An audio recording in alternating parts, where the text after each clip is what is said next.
पशुपति व्रत में जो सबसे अधिक ध्यान रखने योग्य बात होती है वह 6 दीपक की होती है और साथ ही भोग प्रसाद की होती है। 3 भाग हमें शिव मंदिर में करने होते हैं, परंतु इनमें ही सबसे अधिक प्रश्न आते हैं और इनमें ही कई भक्तजन सबसे अधिक गलती करते हैं। आप सभी जानते होंगे, इस वर्ष अगर आप सभी इस व्रत को करने का सोच रहे हैं तो इन गलतियों को करने से बचें। भोग प्रसाद और दीपक इत्यादि प्रज्वलित करने में गलती कर देते हैं तो आपका व्रत खंडित हुआ माना जाता है और कहीं ना कहीं आपकी पूजा अधूरी हो जाती है और आपको परिपूर्ण रूप से फल नहीं मिलता है। तो ध्यान से सुनिएगा जी, अंत तक बने रहिएगा, जिससे कि आपको पूर्ण जानकारी मिल जाए और सभी प्रश्नों का भी उत्तर हो जाएगा। तो देर न करते हुए सबसे पहले तो प्रसाद की बात कर लेते हैं। देखिए, प्रसाद हमारी पूजा को परिपूर्ण करने वाला सबसे विशेष वस्तु होती है।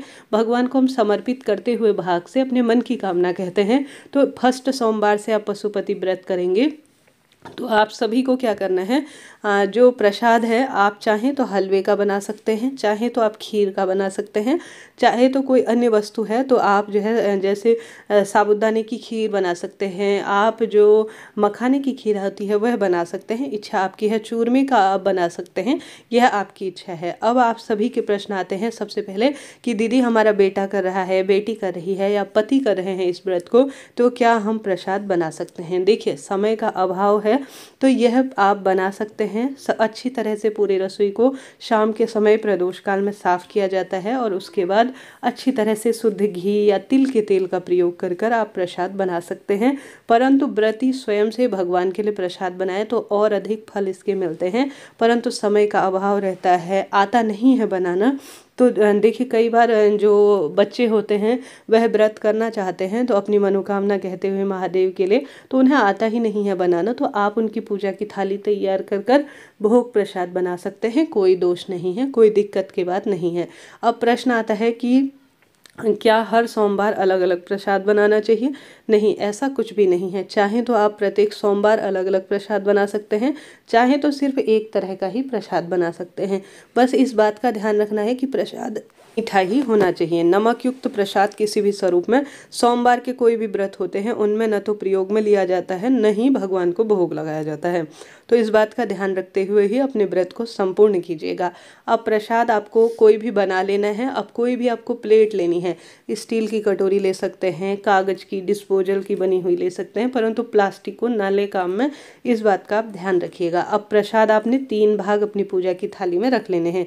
सुबह साधारण सरल तरीके से कोई फल इत्यादि का भोग लगा दीजिए और जो है साधारण सरल तरीके से सुबह की पूजा की जाती है। और जो यह 3 भाग जो भगवान के मंदिर में प्रसाद के करने होते हैं वह शाम को किए जाते हैं। जल के छींटे अपने ऊपर डालकर, हाथ पैर धोकर, कुल्ला कर साफ स्वच्छ मन से श्री शिवाय नमस्तुभ्यम कहते हुए आप भोग प्रसाद बना लीजिएगा।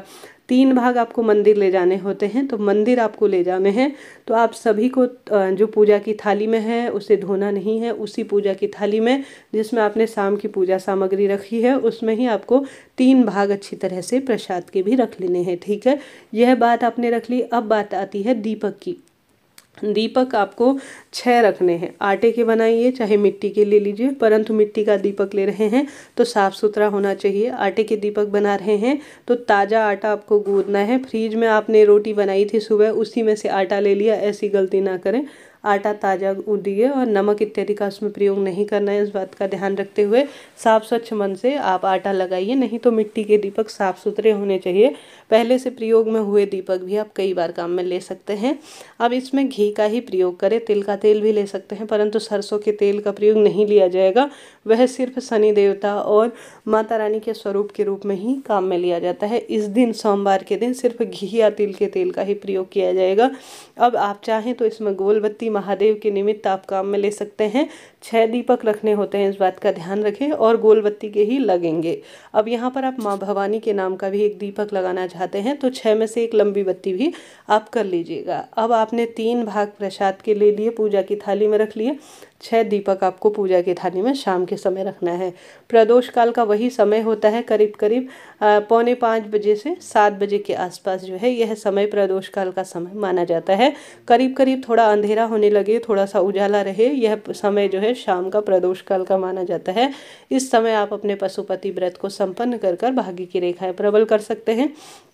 अब आपको चले जाना है महादेव के मंदिर में। प्रसाद आप ले गए, अन्य सामग्री ले गए और आपने 6 दीपक को भी ले जाना है हाथों हाथ, घर से नहीं जलाना है। कोरे दीपक आपको महादेव के मंदिर अपनी ही माचिस ले जानी है। इस बात का ध्यान रखते हुए कार्य कीजिएगा। पैरों में चप्पल ना डालें। आप पूजा की थाली साफ स्वच्छ लेकर गए हैं, मंदिर काफ़ी दूर पड़ता है, तो यह इच्छा आपकी है, परंतु सच्चे भाव सच्चे मन से करेंगे तो व्रत जल्दी पूर्ण हो और सफल माना जाएगा। अब आप सभी को क्या करना है कि सबसे पहले आप शिव मंदिर जा रहे हैं तो भगवान का स्मरण करते हुए हमेशा पूर्व या उत्तर दिशा की ओर ही मुख करें। अब आप सभी को भोग पहले लगाना है, उसके बाद आप दीपक को प्रज्वलित करें। साथ साथ कपूर की आरती भी कर लेते हैं तो और अधिक बढ़िया है। सबसे पहले भगवान को आप भोग लगा दीजिए। 3 भाग आपने जो किए हैं प्रसाद के, तीनों आपको सबसे पहले महादेव को भोग लगा देने हैं। गलती ना करें कि शिवलिंग के ऊपर आप भोग प्रसाद रखें या अपने हाथ से शिवलिंग के ऊपर आप जैसे हम किसी को खिलाते हैं उस तरह से नहीं। शिवलिंग जो है पूर्ण रूप से गंदा हो जाएगा, इसका दोष है।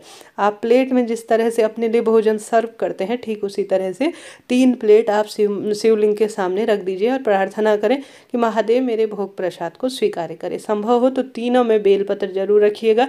जैसे आप श्री नारायण को तुलसी पत्र रखकर समर्पित करते हैं, महादेव को बेलपत्र रखकर समर्पित करते हैं, तो बहुत शुभ इसका परिणाम देखा गया है। तो यह आपको पहले समर्पित कर देना है। फिर 6 दीपक पूजा की थाली में जो आपने रखे हैं, 6 दीपकों को आपको अच्छी तरह से प्रज्वलित कर लेना है। इसी से आप महादेव की आरती कर लेते हैं 6 दीपकों से, तो बहुत शुभ माना जाता है। अब थोड़ा गेहूं या चावल या फूल का आसन देकर आप सभी को 6 दीपक धरती पर रख देने हैं। ठीक है, चावल का आसन या फूल का आसन देते हुए। इस बात का भी आपको ध्यान रखना है कि सीधे धरती पर आपको नहीं रखने हैं। फूल या चावल का आसन रखकर रखना जो है दीपक शुभ माना जाता है। पहले आरती कर लीजिए। 6 दीपक आपको रख देने हैं शिवलिंग के ठीक सामने। शिव मंदिर को या शिव मंदिर में विराजमान सभी देवी देवताओं को टच ना होने पाए, किसी को क्षति हानि ना पहुंचे, इस बात का ध्यान रखें। बहुत सावधानी से बहुत ध्यान से यह 6 दीपक आपको लगाने हैं। 3 भाग आपने कर लेने हैं। अब आपने 6 दीपक लगा दिए, घी अच्छी तरह से इनमें भरना है। अब इसमें से 1 दीपक अपनी पूजा की थाली में अंत में जब आपकी पूजा पूर्ण हो जाए, सब कार्य हो जाए, पशुपति व्रत के संपूर्ण नियम हो जाए, उसके बाद 1 दीपक आपको उठा लेना है घर लाने के लिए। एक आपको जो वहाँ पर आपने मीठा रख रखा है भगवान जी को भोग प्रसाद, उसे भी आपको अपनी पूजा की थाली में रख लेना है। लाकर आपको घर के दरवाजे, फ्लैट का हो, घर जो है आपका खुद का है, मुख्य गेट हो या आपका अपार्टमेंट हो या किसी भी तरह से हो, आपको दाहिने हाथ की ओर, ठीक है, अपना दाहिना हाथ आपको चुनना है, इस बात का ध्यान रखना है।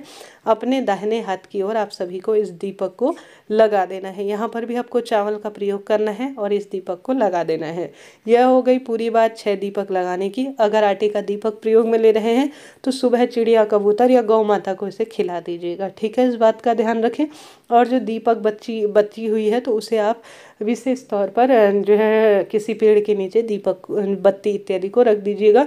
मिट्टी का दीपक तो कई बार काम में ले सकते हैं। अब जो आपने प्रसाद बना रखा है ना, तो प्रसाद आप सभी को जो है प्रभु का नाम मंत्र स्मरण करते हुए व्रत इसी से खोलना है। इसके बाद ही आपको यह प्रसाद जो है जो अन्य भोग प्रसाद होगा वह ग्रहण करना है। इस बात का ध्यान रखें।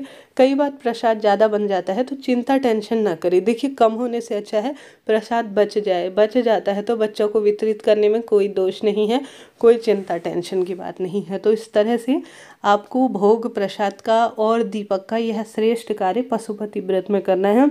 यही सबसे बहुत विशेष नियम माना जाता है और श्रेष्ठ नियम इसी को कहा जाता है।